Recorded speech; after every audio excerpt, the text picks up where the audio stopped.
Hi friends, welcome to Flames to Fashion. இன்னைக்கு கவிஸ் கார்டனில் நீங்கள் பார்க்க போகிறது என் வீட்டில் இருக்கக்கூடிய செடி பசலைங்களை தான். அதாவது பசலையிலே வந்து 3 வகையான பசலை இருக்குதுங்க. அதாவது கொடி பசலை, செடி பசலை, சிறு பசலைன்னு சொல்லுவாங்க. கொடி பசலை வந்து உங்களுக்கு வந்து ஒரு மாதிரி பிங்க் கலரில் அந்த லீவ்ஸ் போயிட்டுருக்கும். இது வந்து செடி பசலை. இதுக்கு பராமரிப்புன்னு ஒன்றுமே தேவையில்லை. இதுக்கு நீங்கள் இந்த விதை இருக்குது பார்த்தீங்களா, அது வெடிச்சதுன்னா எங்கே பார்த்தாலும் பறந்துடும். இந்த இடம் ஃபுல்லாகவுமே அந்த இதாக தான் இருந்துச்சு. நான் எல்லாத்தையுமே பிடுங்கி போட்டேன். பிடுங்கி போட்டதுக்கு அப்புறமும் அந்த வேர் இருந்துச்சு அப்படின்னாக்கா அந்த துளிர் அப்படியே வரும். இதுதான் இந்த செடியோட ஸ்பெஷாலிட்டி. இது நீங்கள் என்ன தான் பண்ணாலும் அது வந்து அத்தே போகாது. இந்த செடி உங்களுக்கு உங்கள் தோட்டத்தில் பாருங்கள், எல்லா இடத்துலையும் அது மட்டுக்கும் பரவி பரவி உங்களுக்கு வந்துக்கிட்டே இருக்கும். அது உங்களுக்கு எனக்கு இந்த சைடு ஃபுல்லாகவுமே இந்த செடிகள் தான் இருக்கும். இது இருக்குது இல்லைங்களா, இதில் இந்த விதை வந்து வெடிக்கும்.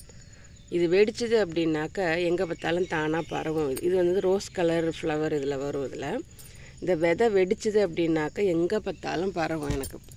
இப்போது இந்த இடம் ஃபுல்லாகவுமே இந்த இதை வந்து ஒரு செடி நீங்கள் வச்சிங்கன்னா போதும். கீரை தான் இது, சிலோன் கீரைன்னு கூட சொல்லுவாங்க. இது இந்த விதை வெடித்து பரவனாலே அது எங்கே பார்த்தாலும் ஆட்டோமேட்டிக்காக உங்களுக்கு அந்த செடி வளர ஆரம்பிச்சிடும். இதுக்கு நீங்கள் தனி எந்த பராமரிப்பும் நீங்கள் பண்ண வேண்டிய அவசியமே இல்லை. ஆனால் இந்த கீரை வந்து குளுமைங்க. வெய்ய நாளில் சாப்பிட்டிங்கன்னா நல்லது. மழை நாள்லையோ குளிர் நாள்லையோ நீங்கள் சாப்பிட்டீங்க அப்படின்னாக்கா கொஞ்சம் சளி பிடிக்கும். கீரை சளி பிடிக்கும் உங்களுக்கு கண்டிப்பாக. ஆனால் குளுமை தான் உடம்புக்கு ரொம்ப நல்லது இந்த கீரை. நான் இதுக்குன்னு தனியாக எந்த பராமரிப்பும் நான் பண்ணுறது கிடையாது. இப்போ இதெல்லாம் நீங்கள் பார்க்குறது எல்லாமே நான் கீரை உருவிட்டேன். நான் அந்த கீரையை கிள்ளி வந்து சமைச்சிட்டேன். சமைச்சது போக மீதி உள்ள கீரைங்க வந்து இப்போ திரும்பவும் தழைச்சி வருது. இப்போ 2 நாள் மழை பெஞ்சனால திரும்பவும் தழைச்சி வருது உங்களுக்கு.